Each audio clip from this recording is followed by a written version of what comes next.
90.4 radio 7 पर आपका बहुत बहुत स्वागत करती हूँ। मैं हूँ शिल्पी। कार्यक्रम का नाम है सेहत सबकी, जिसमें हम बात करते हैं सेहत की। सेहत की बात आती है तो सेहत को लेकर बहुत सारे कॉम्प्लिकेशंस, बहुत सारी बातें ध्यान में आ जाती हैं। और वो इंसान जिसे हॉस्पिटल के चक्कर लगाने पड़ते हैं, जिसे हॉस्पिटल इमरजेंसी में जाना पड़ता है, उसकी तो क्या ही कहिए। उसे ऐसा लगता है कि बस वो डॉक्टर जो हैं वो भगवान का ही रूप हैं और ये जो हॉस्पिटल है वो भगवान का घर है। तो इसीलिए मैं आपको बता रही हूँ कि आज मैं आपके लिए एक ऐसे गेस्ट को लेकर आई हूँ जो आपको बताएंगे कि मेडिकल इमरजेंसीज में कैसे बिहेव करना चाहिए, क्या क्या करने चाहिए, मेडिकल इमरजेंसीज क्या क्या होती हैं। ये सारी बातें होंगी इसी कार्यक्रम में जिसका नाम है सेहत सबकी। सबसे पहले मैं इंट्रोड्यूस कराना चाहूँगी आपसे आज के हमारे गेस्ट को। डॉक्टर अनिल कुमार शर्मा हैं आज हमारे साथ, senior consultant and in-charge medical ICU EHCC hospital. आपका बहुत बहुत स्वागत है सर। नमस्कार रेडियो 7। Thank you. अच्छा, सबसे पहली चीज़ तो हम आज मेडिकल इमरजेंसीज की बात करने वाले हैं। व्हाट आर मेडिकल इमरजेंसीज, क्या होती हैं ये? मैडम, कोई भी ऐसी अवस्था, कोई भी ऐसी बीमारी, कोई भी ऐसी चोट, कोई जो इतनी गंभीर हो जिससे मरीज की जान का खतरा हो, उसको हम मेडिकल इमरजेंसीज में कंसिडर करते हैं। जैसे कि मायोकार्डियल इन्फेक्शन, दिल का दौरा पड़ना, जैसे कि स्ट्रोक, लकवा, जैसे कि पैनिक अटैक में भी कई बार इस तरह की रिस्क होती है। जिसके अलावा बर्न, जो कॉमन घर में कई बार इस तरह के इंसिडेंट्स होते हैं। इसके अलावा हमारे पास कई बार अनकंट्रोल्ड डायबिटीज जो होती है, उसके पेशेंट्स को डायबिटिक कीटोएसिडोसिस होता है, that is also a medical emergencies. तो ये सारी चीज़ें हमारी मेडिकल इमरजेंसी हैं। और बहुत सारे कारण, कई बार पेशेंट फेंट हो जाता है, पेशेंट को फीट जाते हैं। अच्छा। ये सारी चीज़ें मेडिकल इमरजेंसीज में कंसिडर की जाती हैं।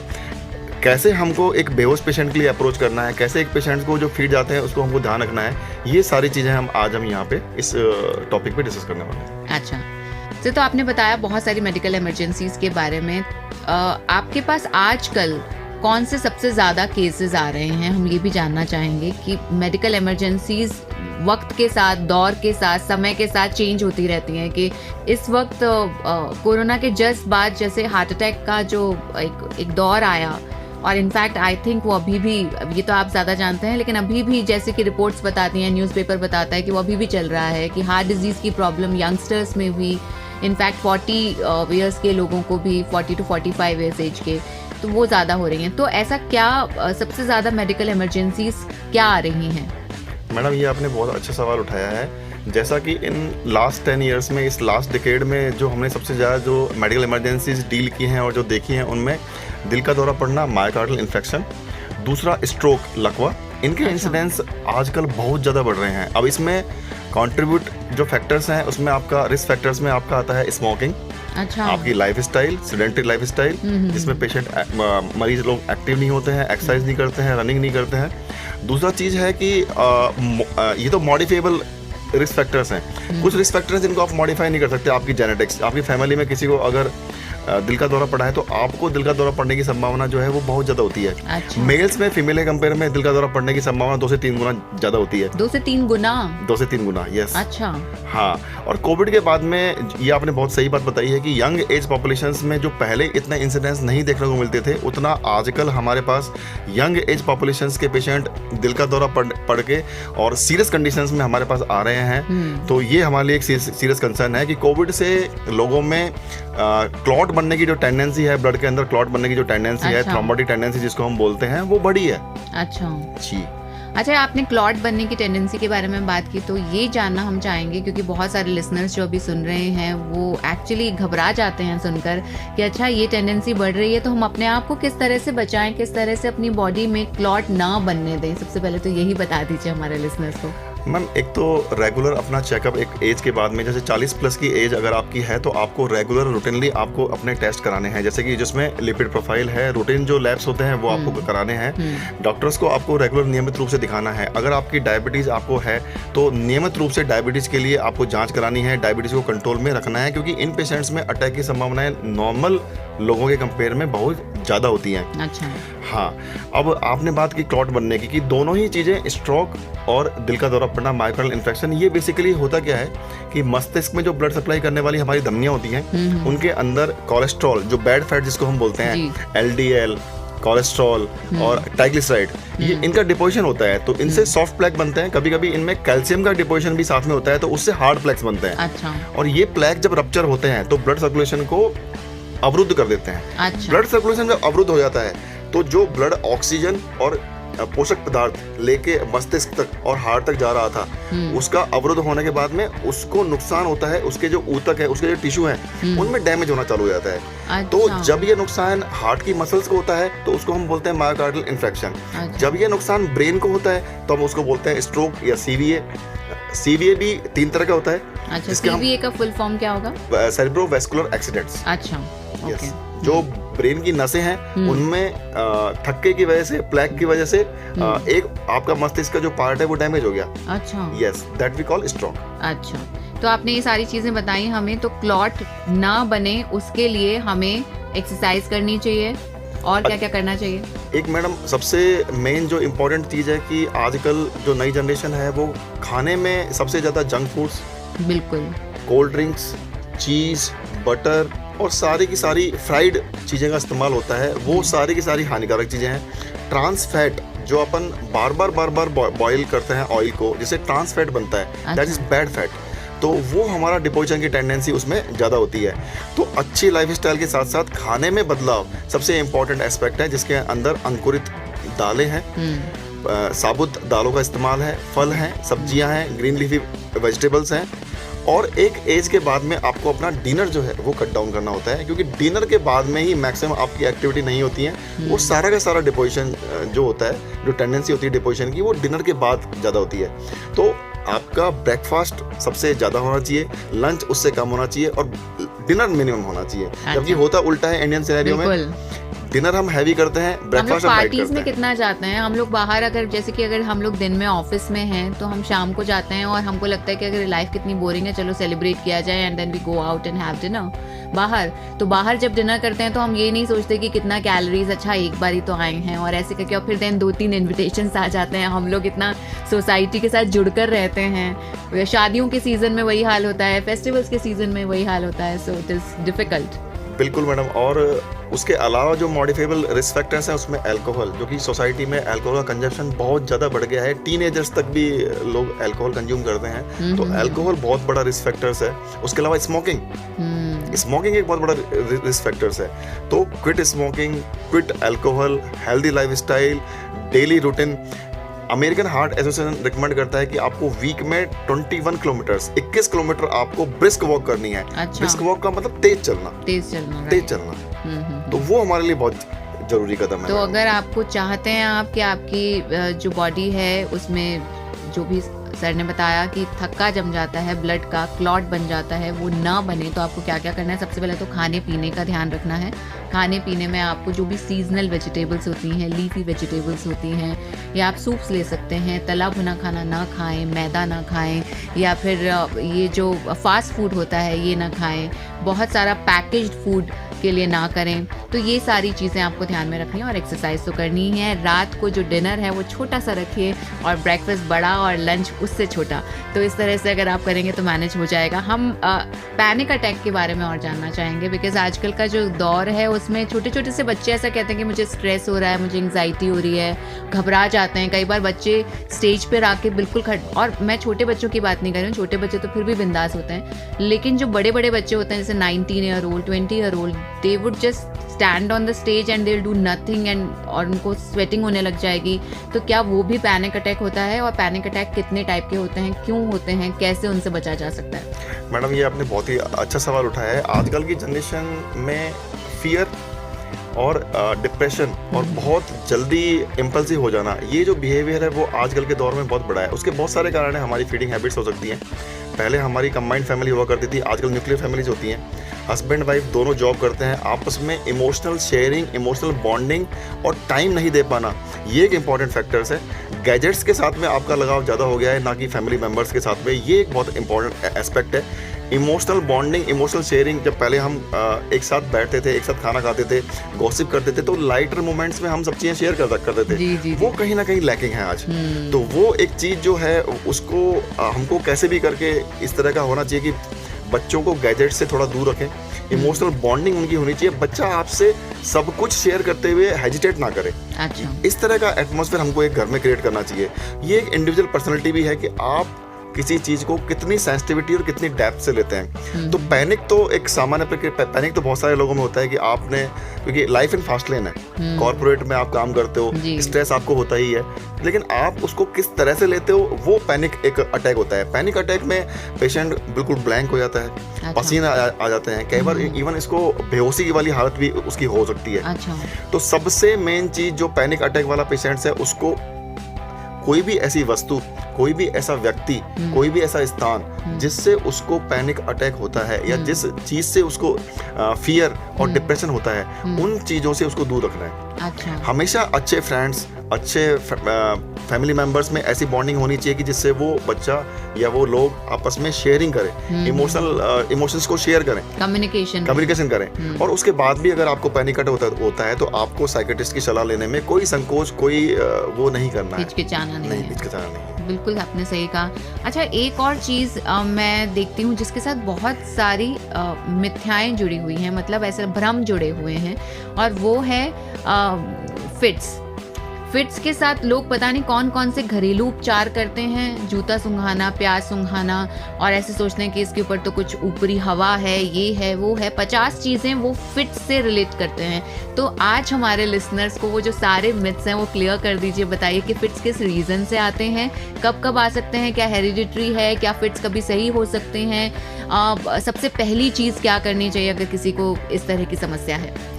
मैडम, आपने बहुत अच्छी बात बताई है। फिट्स को लेके हमारे सामाजिक भ्रांतियां बहुत ज़्यादा हैं, और जो लोग इस तरह से जूता सुंघाना, मोजे सुंघाना, प्याज सुंघाना, इस तरह की चीज़ें तो जो लोग करते हैं वो बिल्कुल भी नहीं करनी है। अच्छा। फिट्स को आने के बहुत सारे रीजंस हो सकते हैं, और कई बार बिना रीजन के भी फिट्स आते हैं। फिर रीजंस में ऐसा है कि ब्रेन में कोई ट्यूमर है पेशेंट्स को, अच्छा। या कोई चोट लगी आपके मस्तिष्क में, तो मस्तिष्क में चोट लगने के बाद में जो घाव उसका हील होता है, तो कॉर्टिकल स्कारिंग जिसको हम बोलते हैं, उसकी वजह से ही फिट जाते हैं। अच्छा। कई बार ब्रेन में कोई संक्रमण होता है, उसकी वजह से भी मरीज को फिट जाते हैं। अच्छा। यस, कोई चोट लगती है और चोट की वजह से मस्तिष्क में ब्लीडिंग हुई है, उसकी वजह से भी फिट्स आ सकते हैं। तो रीजंस में ये सारी चीजें होती हैं। इसके अलावा जेनेटिक फैक्टर भी होता है कि अगर आपकी फैमिली में किसी को फिट्स आते हैं तो आप में होने की संभावना, फिट्स होने की संभावना रहती है। लेकिन ऐसा भी देखा गया है कि ऐसा पेशेंट जिनपे एमआरआई जिनकी नॉर्मल है, जिनको मस्तिष्क में कोई प्रॉब्लम नहीं है, उसके बाद भी फिट्स आते हैं। ये एक तरह से इलेक्ट्रिक करंट का एबनॉर्मल पाथवे बिहेवियर है। अच्छा। जैसा हमारा हार्ट में इलेक्ट्रिक करंट पास होता है, हमारे हार्ट में इलेक्ट्रिक करंट पास होता है, तो उसका जो पाथवे है अगर वो एबरेंट जाता है, अगर वो अलग तरीके से जाता है, तो हार्ट की धड़कन भी तेज हो जाती है। बिल्कुल। उसी तरह से ब्रेन में जो इलेक्ट्रिक तरंगे हैं, वो तरंगे अगर गलत दिशा में गलत तरीके से जाएंगी तो पेशेंट को फिट्स होते हैं। और फिट्स में भी बहुत तरह के होते हैं मैडम। अच्छा। लोगों को ये भ्रांति है कि जिस तरह से हाथ पैर का हिलना, दांतों का भिज जाना, है ना, टंग बाइट हो जाना, आंखों का ऊपर हो जाना, ये सब में ही फिट्स है। ऐसा नहीं है, और भी टाइप के फिट्स होते हैं जिनमें इस तरह के मूवमेंट्स, इस तरह का दाढ़ी का बिछना, ये सब नहीं होता है। ये कॉमनेस्ट फॉर्म जो होती है GTCS इसको हम बोलते हैं, इसके अंदर हाथ पैर का हिलना, दाढ़ों का भिज जाना, कई बार दाढ़ों में जीभ आने की संभावना सबसे ज्यादा होती है। तो सबसे इम्पोर्टेंट चीज जो ध्यान रखना है कि दांत जब आपस में भिड़े तो आप उसके अंदर या तो रुमाल, अच्छा। अगर हाँ, रुमाल से क्या होगा कि आपका कम से कम एटलीस्ट पेशेंट की जीभ उस दांतों के बीच में नहीं आएगी। या आप एक काम कर सकते हैं कि चम्मच को उन दांतों के बीच में एटलीस्ट लगा दें, ताकि जिससे वो जीभ के कटने की संभावना जो है, अदरवाइज कई बार बहुत ज्यादा जीभ के कटने की संभावनाएं होती हैं। बट अंगुली बिल्कुल भी दांतों के बीच में ना दें, और अंगुली कटने की संभावना रहती है। अच्छा। क्योंकि फीड्स में उसको नहीं पता है वो क्या कर रहा है। और फीड्स में दूसरी चीज क्या होती है, पेशेंट होश में, इसको हम बोलते हैं पोस्ट इक्टल फेज। जैसे ही मरीज को दौरा आया, कुछ टाइम के लिए वो होश में नहीं रहता। ये एक फेज होती है कुछ ड्यूरेशन की, 5 से 10 मिनट भी हो सकती है, कुछ लोगों में लंबे टाइम भी हो सकती है। पोस्ट इक्टल फेज बोलते हैं इसको। ऐसे में कई बार अगर वॉमिट पेशेंट कर देता है तो वो जो उल्टी है उसकी सांस की नली में जाके और एस्पिरेशन निमोनिया बनने की संभावना रहती है। तो उसको पेशेंट को टेढ़ा करके रखें। अच्छा। हाँ, तिरछा लिटा के रखें। और अगर उल्टी अगर वो कर देता है तो उसको कोशिश करें कि उसको मुंह में से उसको साफ करें। अच्छा। यस, ये बहुत सावधानी बरतने वाली बात है। और क्या क्या, आप जैसे आपने बताया कि फिट्स केवल यही नहीं होते, ये तो सबसे ज्यादा कॉमन सिम्टम है। Yes. तो कौन कौन से अनकॉमन सिम्टम्स हैं फिट्स के? एब्सेंस सीजर होते हैं बच्चों के अंदर, उसके अलावा टॉनिक, खाली ओनली टॉनिक होते हैं। पार्शियल सीजर्स होते हैं जिसमें केवल बॉडी का एक पार्ट केवल मूव करता है। अच्छा। जैसे फेस के कुछ हिस्से में मूवमेंट्स हुए, जी, जी, जी, जी। या केवल मसल्स का एक ग्रुप है उसमें मूवमेंट्स हुए। अच्छा। पूरी बॉडी में मूवमेंट नहीं होते। अच्छा। उनको बोलते हैं हम फोकल सीजर्स। अच्छा। इसके अलावा एक होता है नॉन कन्वल्सिव सीजर्स, NCS बोलते हैं जिसको। अच्छा। नॉन कन्वल्सिव सीजर्स में क्या होता है कि बॉडी में कहीं आपको कोई मूवमेंट नहीं दिख रहा। ओके। केवल आप जब इलेक्ट्रिक एक्टिविटी नोट करेंगे EEG के अंदर, हाँ। तो उसके अंदर आपको इलेक्ट्रिक डिस्चार्जेस से आपको पता लगेगा, क्योंकि पेशेंट होश में नहीं आ रहा। अच्छा, ओके। पेशेंट होश में नहीं आ रहा। पेशेंट बेहोश है, हाँ। हमें ये भी नहीं पता है कि उसके फिट्स हैं या हाँ। क्या है, क्या प्रॉब्लम है, एंड देन जब आप पता लगाते हैं तो पता चलता है कि उसका जो ब्रेन का जो एक्टिविटी है वो नॉर्मल नहीं है। यस। ओके। तो नॉन कन्वल्सिव सीजर्स भी होते हैं। तो ये मिथ है लोगों को कि केवल सीजर एक टाइप का ही होता है। और सीजर वाले पेशेंट्स में और जो सावधानियां आपको रखने की हैं कि दवाइयों का प्रॉपर ध्यान रखना है, कि कोई भी स्ट्रेस, कोई भी तनाव उनको नहीं देना है। प्रॉपर नींद उनको लेनी चाहिए, प्रॉपर टाइम पे उनको अपना खाना खाना चाहिए। दवाई में कभी भी आप अगर उसको नहीं लेते हैं तो दोबारा से फीड्स होने की संभावना बढ़ जाती है। और फीड्स वाले पेशेंटों को एक निश्चित अंतराल, एक टाइम पीरियड के लिए ड्राइव नहीं करनी चाहिए। अच्छा। क्योंकि ड्राइव में कई बार फीड्स आते हैं और इस तरह के हादसे हुए हैं जहाँ पे लोगों से एक्सीडेंट्स भी हुए हैं। अच्छा। तो फीड्स वाले लोगों को ड्राइविंग नहीं करनी चाहिए। नहीं करना चाहिए। अच्छा, क्या फिट्स कभी सही हो सकते हैं? देखो मैडम, डिपेंड करता है कि अगर वो किसी कारण की वजह से हैं, जैसा कि पेशेंट कोई ट्रॉमेटिक ब्रेन इंजरी है, ब्रेन में कोई चोट लगी, पेशेंट को ब्रेन में कोई इन्फेक्शन हुआ, पेशेंट को कोई ब्लीड हुआ पेशेंट मस्तिष्क में, तो वो जो पार्ट जिसकी वजह से फीड्स आए हैं, वो जिसको हम अगर सही कर लेते हैं और उसके बाद में एक अंतराल तक दवाइयाँ चलती हैं, तो उसके बाद में उन पेशेंट्स की दवाइयाँ कम होने की संभावना, उसके दवाइयाँ बंद होने की संभावना रहती है। अच्छा। लेकिन जिन पेशेंट्स में बिना किसी कारण के फीड्स आ रहे हैं, जिसमें MRI में कोई फाइंडिंग नहीं है, अच्छा, उन पेशेंट्स में यूजुअली ऐसा देखा गया है कि लाइफ लॉन्ग फीड्स की दवाइयाँ चलती हैं। अच्छा जी। अच्छा, दवाइयाँ देने के बाद फिट्स का प्रॉब्लम नहीं रहता है, ऐसा कुछ है? जी। अच्छा जी। तो वो चला जाता है प्रॉब्लम? मैडम, ये पेशेंट टू पेशेंट वेरी करता है, इसका अच्छा। कोई फिक्स फार्मूला नहीं है। कुछ पेशेंट्स केवल एक दवाई पे लाइफ लॉन्ग रहते हैं। अच्छा। उनको दोबारा कोई दूसरी दवाई ऐड ऑन करने की जरूरत नहीं पड़ती है। कुछ पेशेंट्स में कभी कभी ऐसा देखा गया है कि दोबारा जब दौरा पड़ता है तो हमको दूसरी दवाई ऐड करनी पड़ती है, और उस दूसरी दवाई के बाद में वो पेशेंट ठीक रहते हैं। तो हर पेशेंट में अलग तरीके से बिहेव करते हैं। लेकिन आपको रेगुलर अपने न्यूरोलॉजिस्ट जिसको भी आप दिखा रहे हैं उनको दिखाना है। जो भी वो प्रोटोकॉल रहता है उनका 6 मंथ्स का, 1 ईयर का, 3 मंथ्स का, वो आपको रेगुलर दिखाना है। अपनी दवाई कभी नहीं छोड़नी है, नींद पूरी लेनी है, तनाव से दूर रहना है, शराब नहीं पीनी है, ड्राइविंग नहीं करनी है। अच्छा, तो आपने बिल्कुल पूरा अच्छे से 360 डिग्री व्यू दे दिया है हमें। लेकिन हमारी जितनी भी नॉलेज मेडिकल इमरजेंसीज को लेकर होती है, एक एवरेज पर्सन की जिसका मेडिकल फील्ड से कोई लेना देना नहीं होता, तो वो जब तक खुद वो प्रॉब्लम ना झेले या उसके फैमिली मेंबर्स ना झेलें, तब तक हमारा ओनली जो जरिया होता है उस मेडिकल प्रॉब्लम को जानने का या फिर देखने का, वो मीडिया होता है। और मीडिया में फिट्स को इस तरह से दिखाया जाता है कि फिट्स में ऐसा करना वैसा करना, ये सारी आई थिंक वो मीडिया से ही सारी जो भ्रांतियाँ पैदा हुई हैं वो इसी वजह से पैदा हुई हैं। तो मैं एक और चीज़ जानना चाह रही थी कि मीडिया से ही जो मेरी नॉलेज है वही बता रही हूँ आपको, तो क्या ये सही है या नहीं कि फिट्स बहुत जल्दी जल्दी नहीं आते, जैसे एक बार आ गया तो अब थोड़ा सा टाइम बाद दूसरा आएगा? नहीं मैडम, ये कारण पे डिपेंड करता है। एक फीड्स की एक फॉर्म और होती है जिसको हम बोलते हैं स्टेटस एपिलेप्टिकस। अच्छा। इसमें क्या होता है कि आपका कंटिन्यूसली पेशेंट को या तो दौरे आ रहे हैं, तो 2 दौरे के बीच में पेशेंट बेहोश रहा है। अच्छा। और एक लंबे ड्यूरेशन के लिए पेशेंट को फीड्स आ रहे हैं, तो उसको हम बोलते हैं स्टेटस एपिलेप्टिकस। अच्छा। तो ऐसा भी देखा गया है कि पेशेंट को रिकरेंट सीजर आ रहे होते हैं। हमारे पास कई बार इस तरह के पेशेंट्स होते हैं जिनमें 7 या 8 दवाइयां जिनको हमको देनी पड़ती हैं फीड्स को कंट्रोल करने के लिए। इवन एनेस्थीसिया का भी इस्तेमाल कई बार करना पड़ता है मशीन का। अच्छा। हाँ, लेकिन उन पेशेंट्स की संख्या बहुत नेग्लिजिबल, बहुत कम होती है। अच्छा। मैक्सिमम पेशेंट जो है वो दवाइयों को रेस्पॉन्ड करते हैं, बस दवाइयाँ शिद्दत से इबादत की तरह लेनी चाहिए। हाँ, बिल्कुल डिसिप्लिन के साथ लेनी चाहिए। सीजर्स और फिट्स, इन दोनों में क्या अंतर होता है? एक ही सिनोनिम्स है। अच्छा। सिनोनिम्स है। एक ही शब्द को अपन 3 तरीके से बोलते हैं, उस तरह से ही। अच्छा, और क्या बहुत तेज बुखार या बुखार दिमाग पर चढ़ जाए तभी भी सीजर्स आ सकते हैं? यस मैडम, बिल्कुल सही आपने ये सवाल उठाया। बच्चों के अंदर इस तरह की पॉसिबिलिटी बहुत ज़्यादा होती है। उनमें फेब्राइल सीजर जिसको हम बोलते हैं। अच्छा। बुखार, तेज बुखार जब आता है 104, 130 फ़ारेनहाइट डिग्री, तो तेज बुखार की वजह से बच्चों में सीजर्स आ जाते हैं। तो ये टेंडेंसी बच्चों के अंदर ज़्यादा देखने को मिलती है, एडल्ट्स में देखने को कम मिलती है। अच्छा। बच्चों के अंदर बहुत कॉमन है कि बुखार के बाद सीजर आ जाए, इसीलिए हम बोलते हैं कि एग्रेसिव कोल्ड स्पंजिंग, ये पेशेंट का, हाँ, स्पंजिंग करके और टेम्परेचर को डाउन करो। अच्छा। कहीं ऐसा ना हो कि ज़्यादा टेम्परेचर की वजह से मरीज को सीजर्स आ जाए। अच्छा, तो और जो स्पंजिंग से भी नहीं हो, अगर वो टेम्परेचर डाउन, तो क्या किया जाए? नहीं मैडम, फिर तो दवाइयाँ देनी है, जैसे आपके पीडियाट्रिशियन से आप सलाह लेके और पैरासीटामोल है, मेफ्टाल, जो भी जो भी वो दवाइयाँ प्रेस्क्राइब करेंगे वो दवाइयाँ देनी है। एग्रेसिव उसको कम करना है लेकिन टेम्परेचर को। बिल्कुल। अच्छा, आपने जेनेटिक्स की बात की, जेनेटिक्स की वजह से भी बहुत सारी मेडिकल इमरजेंसीज होती हैं, तो ऐसी कौन सी मेडिकल इमरजेंसीज हैं जो उसी वक्त लगी चोट की वजह से ना होकर जेनेटिक की वजह से हो रही है? सबसे इम्पोर्टेंट तो जिसके बारे में हमने पहले भी बात की मैडम, मायोकार्डियल इन्फेक्शन, दिल का दौरा पड़ना, उसके अंदर आपका इम्पोर्टेंट एस्पेक्ट आ जाता है कि आपकी मदर, फादर, आपके सिबलिंग्स, आपके ब्रदर और सिस्टर को यदि दिल का दौरा पड़ा है तो आप में दिल का दौरा पड़ने की संभावनाएं काफ़ी ज़्यादा होती हैं। तो यहाँ पे जेनेटिक कोरिलेशन होता है।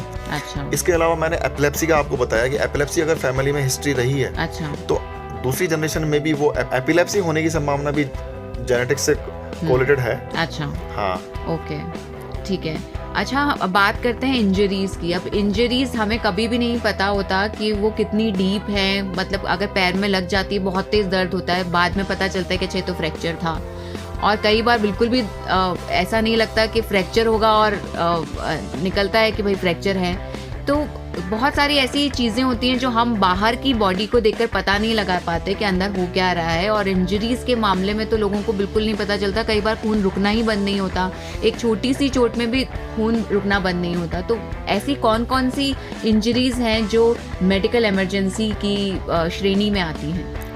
मैम, फॉल फ्रॉम हाइट, अगर जैसे 1 मंजिल से 2 मंजिल से अगर आप गिरते हो, जिसमें हमको ये नहीं पता है कि आपकी पेशेंट अगर अनकॉन्शियस होता है तो जिसमें हेड इंजरी की पॉसिबिलिटी होती है, उनमें स्पाइन इंजरी की पॉसिबिलिटी होती है, उसमें सर्वाइकल स्पाइन सबसे इंपॉर्टेंट होता है, क्योंकि सर्वाइकल स्पाइन वाले पेशेंट्स को पैराप्लेजिया, मतलब चारों हाथ पैर के मूवमेंट्स भी बंद हो जाते हैं, कई बार डायफ्राम तक के मूवमेंट्स भी बंद हो जाते हैं, तो पेशेंट सांस भी नहीं ले पाता है। तो ये सारी इमरजेंसीज मेडिकल इमरजेंसी में आती हैं। या स्टेयर्स से आप गिर गए, कई बार ओल्ड एज के अंदर बहुत ही छोटा ट्रॉमा होता है कि बाथरूम में स्लिप हो गई, बहुत कॉमन इंसिडेंट है, उसके अंदर हिप बोन फ्रैक्चर हो जाती है। होता क्या है कि ओल्ड एज पोस्ट मेनोपॉजल जो वुमेन्स होती हैं 50+, उनके अंदर आपका बोन का जो मिनरलाइजेशन है वो कम हो जाता है, ऑस्टियोपोरोसिस बोलते हैं हमारी भाषा में उसको। तो वो ऑस्टियोपोरोसिस की वजह से बोन बहुत ही ब्रिटल हो जाती है, बहुत जल्दी टूट जाती है। अच्छा, हाँ, ये टेंडेंसी ओल्ड एज वुमेन्स में, मेंस में भी होती है, बट वुमेन्स में ज्यादा है, पोस्ट मेनोपॉजल वुमेन्स में। तो उन पेशेंट्स में हमको रेगुलरली एक डेक्सा स्कैन हम करते हैं कि डेंसिटी, बोन की डेंसिटी हम चेक करते हैं कि बोन की डेंसिटी है कि नहीं है। उनमें विटामिन से सप्लीमेंटेशन, डी विटामिन, कैल्शियम का सप्लीमेंटेशन, वो सब उनको इंडिकेट होता है। और भी कुछ दवाइयाँ होती हैं। और कई बार जैसे बाथरूम में स्लिप हुआ, कई बार हमको लगता है कि छोटी सी चोट है, लेकिन पेशेंट अपना लिम्ब मूव नहीं कर पा रहा, तो उस पेशेंट में आप ये मान के चलो कि संभावना है कि उसकी बड़ी जो हमारी बोन है, फीमर बोन जो है, उसकी फ्रैक्चर की संभावना हो सकती है।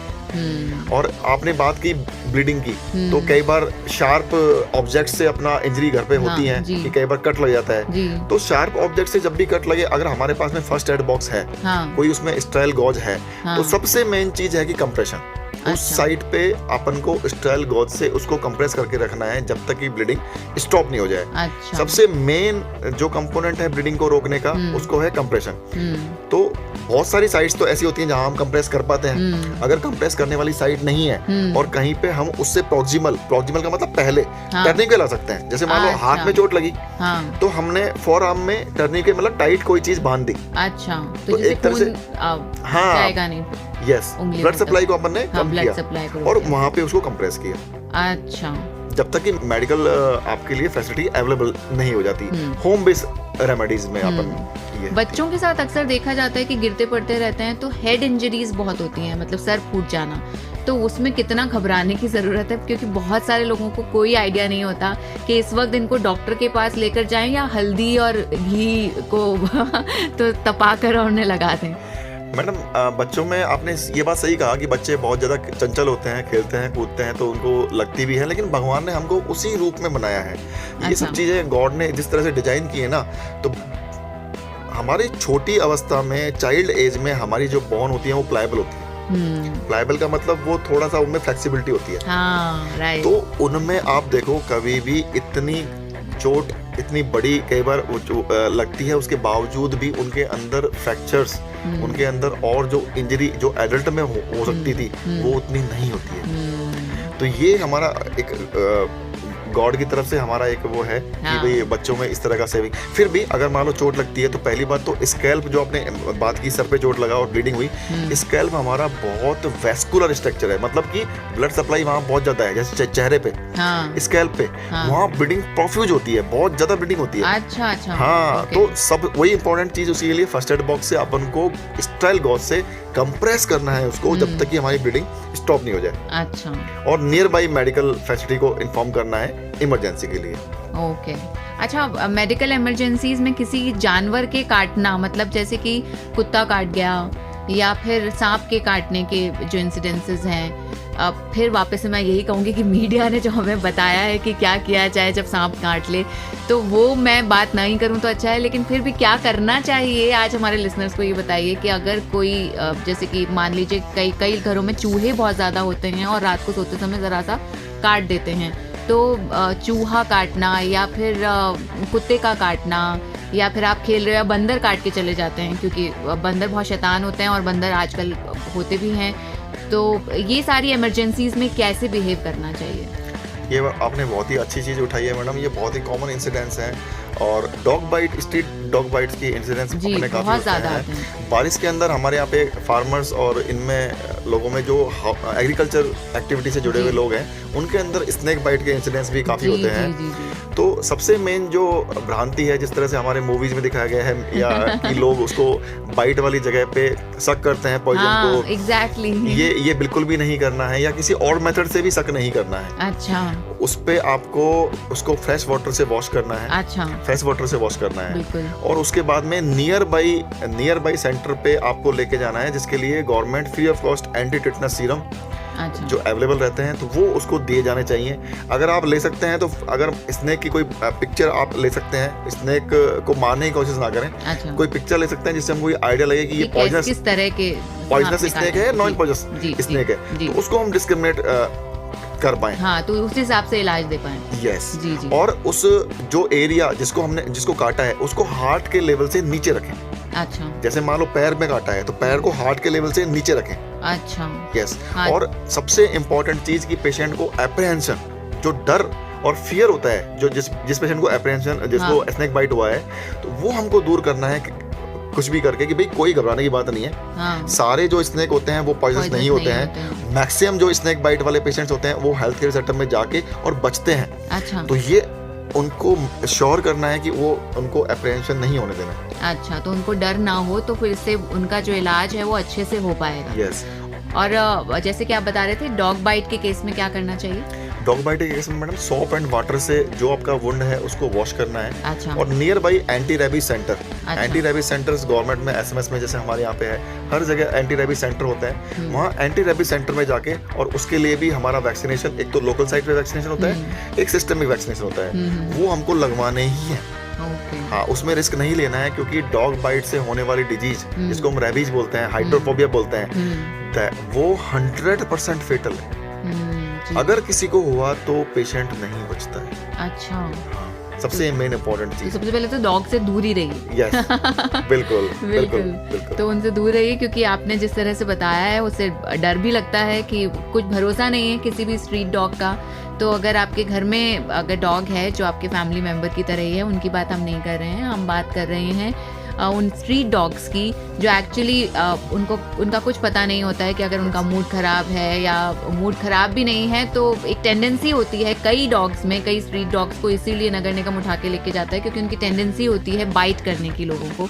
तो आपको स्ट्रीट डॉग से दूर ही रहना है, बहुत ज़्यादा होशियारी नहीं दिखानी है। अच्छा, बहुत सारी मेडिकल इमरजेंसीज़ हैं। जब मैं बात कर रही हूँ तो मुझे बहुत सारी ध्यान में आ रही हैं कि दिवाली के टाइम पर पटाखों की वजह से जलने के इंसिडेंसेस बहुत आते हैं, तो ये भी एक बहुत बड़ी मेडिकल इमरजेंसी हो जाती है। और उस वक्त जब फेस्टिवल का माहौल होता है, you actually do not have any idea कि करें तो करें क्या, बिकॉज आप वहाँ पे भी जा रहे हो, आप डॉक्टर के पास भी जा रहे हो, तो आपको ऐसा लगता है कि कैसे ट्रैफिक को क्रॉस करते हुए हम पहुँच जाएँ। मैडम बिल्कुल, आपने ये बहुत अच्छा मुद्दा उठाया। बर्न जो बर्न बोलते हैं इसको हम एक तरह से जी। जलना, वो क्रैकर्स इंजरी भी हो सकती है, केमिकल से बर्न भी हो सकता है, हीट बर्न भी हो सकता है अच्छा। जो तेज सनलाइट की वजह से हो सकता है, अच्छा। या हीट बर्न जो हमारा डायरेक्ट फ्लेम की संपर्क में आने से या हीट ऑब्जेक्ट्स के टच में आने से जो बर्न होता है वो भी हमारा हो सकता है, या कोई गर्म पदार्थ जैसे कि गर्म लिक्विड ऑयल जिसकी वजह से फीमेल्स में कई बार इंसिडेंट्स होते हाँ, हैं, बिल्कुल। या बॉयल वाटर जो कई बार हाँ। करता है सर्दियों में पानी गर्म करने का, हर किसी के पास में गीजर नहीं होता है, जी, तो जी। वार्म करके और जब वो आप मिक्सिंग करते हैं हाँ। उस टाइम पे भी कई बार बर्न के इंसिडेंट्स इस तरह के होते हैं।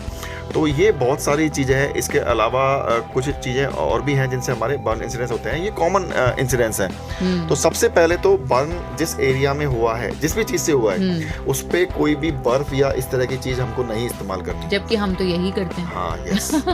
टूथपेस्ट इस्तेमाल नहीं करनी है, वो भी करते हैं, वो नहीं करना है। बिल्कुल। तो मैं अपने आप को भी बता रही हूँ और मैं लिसनर्स को भी बता रही हूँ कि मैं भी ऐसा ही करती थी अब तक, डॉक्टर अनिल कुमार शर्मा से मिलने से पहले, कि मैं जब भी कोई बर्न या फिर होता था तो मैं बर्फ या फिर उसमें टूथपेस्ट वो लगाती थी, और अब मैं कभी नहीं लगाऊंगी, आपको भी नहीं लगाना है। क्या करना चाहिए डॉक्टर साहब? बिल्कुल मैडम, आपने उसको सामान्य पानी से वॉश करें, सामान्य पानी से वॉश करें, और अच्छा। उसमें एंटीबायोटिक की ऑइंटमेंट की क्रीम हमको लगानी है। अच्छा। बर्न वाले पेशेंट्स में दो चीजों का सबसे ज्यादा ध्यान रखना है। अच्छा। एक तो क्या है, जो बर्न की वजह से शरीर में पानी की मात्रा कमी होती है, जिसको हम बोलते हैं डिहाइड्रेशन। अच्छा। तो उनको लिक्विड इंटेक बहुत अच्छा रखना है। अच्छा। लिक्विड इंटेक में आप कोकोनट वाटर है, सूप है, पानी है, अच्छा। है ना, जिस भी फॉर्म में आप लेना हाँ, चाहें, लिक्विड इंटेक आपको अच्छा रखना है। सेकंड थिंग, जो हमारी स्किन है वो हमारा सबसे बड़ा डिफेंस मैकेनिज्म है इन्फेक्शन से बचने का, अच्छा। जो कि लोगों को पता नहीं होता।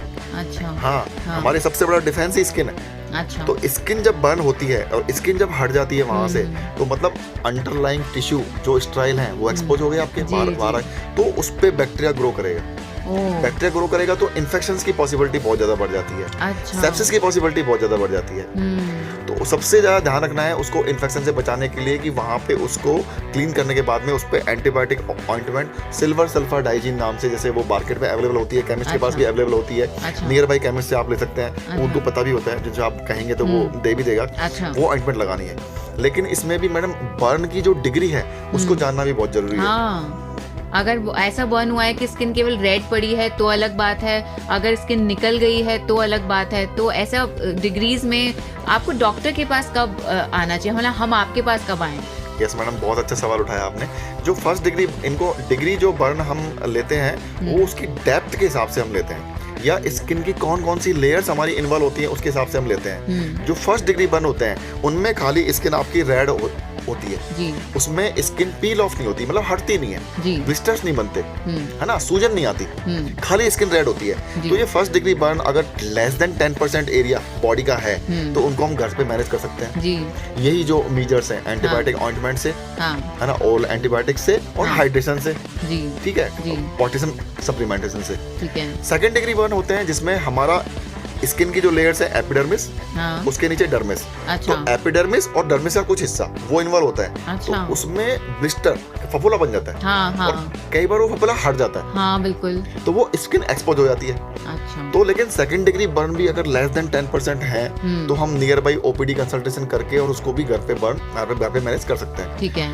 तीसरे तरह का बर्न जो होता है ग्रेड 3 बर्न, जी। उसमें आपकी स्किन, आपकी डर्मिस और उसके नीचे की फैट, वो तीनों इन्वॉल्व हो जाते हैं। तो लेकिन उसमें पेशेंट को सिम्टम्स कम होते हैं, तो पेशेंट को लगता है कि शायद मुझे उतना सीवियर बर्न नहीं है, क्योंकि अच्छा। उसमें जो इन्वॉल्व नर्व है वो भी बर्न हो जाती है, ओह। तो पेशेंट को पेन कम होता है। अच्छा, अच्छा। तो उसको पता ही नहीं चलता कि उसको इतना ज्यादा बर्न हुआ है। ओके। हाँ, यस। लेकिन वो बर्न आपको हॉस्पिटल में ट्रीट होना चाहिए, क्योंकि कई बार ऐसे बर्न में हमको स्किन ग्राफ्टिंग की भी जरूरत पड़ती है, क्योंकि जब वो टिश्यू हील होगा तो वो कॉन्ट्रैक्चर बन जाएगा, हार्ड हो जाएगा। अच्छा। हाँ, तो हम दूसरी जगह से स्किन हटा के और वहाँ पे ग्राफ्टिंग भी करनी पड़ती है कई बार। अच्छा। और कई बार क्या होता है, वो डेड टिश्यू जो है उसको हटा के डेवलपमेंट करके हमको उसको मैनेज करना होता है। थर्ड डिग्री जो बर्न है मोर देन 1%, उसको हमको हॉस्पिटल में ही मैनेज करना है। जी, जी, जी। डॉक्टर को ही दिखाना है जो थर्ड डिग्री बर्न है। चलिए बात करते हैं सर, सबसे ज्यादा कॉमन मेडिकल इमरजेंसी और बहुत ही ज्यादा खतरनाक, डराने वाली मेडिकल इमरजेंसी एक्सीडेंट्स के बारे में। एक्सीडेंट्स के केस में सबसे पहली बात तो मेडिकल इमरजेंसी जो होती है उसे तुरंत जो प्रभाव से उसको हॉस्पिटल तक पहुंचाना, यही नहीं हो पाता, पहली चीज़। दूसरी चीज़, जो भी आसपास के लोग होते हैं वो एक्चुअली उन्हें भी नहीं पता होता कि कैसे बिहेव करना है। तो एक कॉमन पब्लिक को एक एक्सीडेंट के केस में किस तरह से बिहेव करना चाहिए, पहली चीज़ क्या करनी चाहिए, कौन कौन सी चीज़ें देखने पर किस तरह से रिएक्ट करना चाहिए, ये सारी बातें अगर आप हमारे लिसनर्स को बता पाएँ तो। जी मैडम, बिल्कुल। बहुत एक्सीडेंट्स के केसेस, वैसे भी रोड ट्रैफिक एक्सीडेंट्स के केसेस इन दिनों में ट्रैफिक की समस्या जिस तरह से देश में बढ़ रही है, तो वो बहुत ज़्यादा हो गए हैं। अच्छा। हाँ, तो एक एक्सीडेंट का जो पेशेंट है उसकी में हमारी जो अप्रोच है, सबसे ज़्यादा जो एक्सीडेंट्स के पेशेंट्स में, जैसे मान लो कार एक्सीडेंट हुआ तो उसमें सर्वाइकल स्पाइन इंजरी की पॉसिबिलिटीज होती है, हेड इंजरी की पॉसिबिलिटीज होती है, रिब फ्रैक्चर्स की पॉसिबिलिटी होती है। और वो डिपेंड करता है कि आपका ट्रॉमा और आपका इम्पैक्ट या आपकी इंजरी किस तरह से हुई है, उसके बेसिस पे। और जो लॉन्ग बोन फ्रैक्चर्स हैं या एब्डोमेन में जो विसराज हैं उनकी इंजरी है, वो डिपेंड करती है। सबसे पहला जो काम है वहाँ पे, हमारे यहाँ पे क्या होता है, भीड़ इकट्ठी हो जाती है। हाँ। तो वो भीड़ इकट्ठी नहीं करनी है उसको। और सबसे पहले पेशेंट्स का, अगर कोई उसने टाइट क्लॉथ्स उसने पहन रखे हैं, जैसे टाई, जैसे बेल्ट, तो उनको रिमूव करना है। अच्छा, ठीक है। उसके बाद में कोई एक्सटर्नल विजिबल इंजरी जो उसकी दिख रही है, उनको वो देखना है कि भाई हाँ, ये साइड पे ब्लीडिंग हो रही है, ये साइड पे पेशेंट मूव नहीं कर पा रहा है, पेशेंट रेस्पॉन्स कर रहा है नहीं कर रहा है। सबसे इंपॉर्टेंट चीज, सबसे पहली बात तो कि पेशेंट अगर रेस्पॉन्स ही नहीं कर रहा है, तो पहले ये देखना है कि पेशेंट रेस्पॉन्स नहीं कर रहा है, तो उसकी हार्ट भी उसका चल रहा है नहीं चल रहा है, उसकी पल्स आ रही है नहीं आ रही है, वो सांस ले रहा है नहीं ले रहा है। अच्छा। क्योंकि अगर ये पेशेंट सांस नहीं ले रहा है, ये पेशेंट की पल्स नहीं है, तो हमको फिर सीपीआर पे जाना पड़ेगा, दैट मींस कार्डियक अरेस्ट। अच्छा। हाँ, और ये पेशेंट अगर सांस ले रहा है, इसकी पल्सेस हैं, है ना, इसको ये होश में भी है, तब हम देखेंगे कि हाँ, और चीजें जो उसको और किस तरह की इंजरी उसको हुई है। अगर पेशेंट गर्दन में दर्द बता रहा है, तो हमको गर्दन को मूव नहीं कराना है, क्योंकि सर्वाइकल स्पाइन की इंजरी की पॉसिबिलिटी इन पेशेंट्स में बहुत ज्यादा होती है। और कई बार क्या होता है कि लोग उसको ड्रैग करते हैं, लोग उसको खींचते हैं, जिससे और स्पाइन की इंजरी की पॉसिबिलिटी बढ़ जाती है। तो वो बिल्कुल नहीं करना है। और जब मूव करना है तो सर को और गर्दन को कंधों के सहारे से पकड़ के एक साथ मूव करना है, एज ए यूनिट।